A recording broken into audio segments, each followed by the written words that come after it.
கடவுளை பத்தின உங்க ஐடியா என்ன?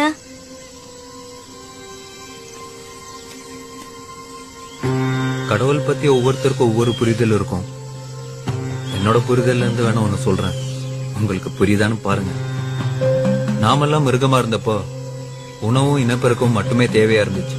அதுல கொஞ்சம் மிருகங்க சிந்திக்க ஆரம்பிச்சிருச்சு. அப்படிப்பட்ட மிருகங்களுக்கு மனுஷங்கன்னு பின்னால பேர் வச்சுக்கிட்டாங்க. அந்த மனுஷனுக்கு மிருகங்கள்ட்ட இல்லாத பேராசை, பொறாமை, போட்டி, வஞ்சம்னு நிறைய குணங்கள் சேர்ந்துருச்சு. மனுஷங்களோட மனசும் நிம்மதி இழந்துருச்சு. அப்பதான் ஏண்டா நிம்மதியே இல்லன்னு உட்கார்ந்து அமைதியை யோசிக்கதான் கோயில்களை கட்டி வச்சாங்க. உட்கார்ந்து ஒழுக்கமா யோசிச்சவங்க நிம்மதியை கெடுத்த தேவையில்லாத குணங்களை உதுத்து விட்டுட்டு கடவுள் நிலையை அடைஞ்சாங்க.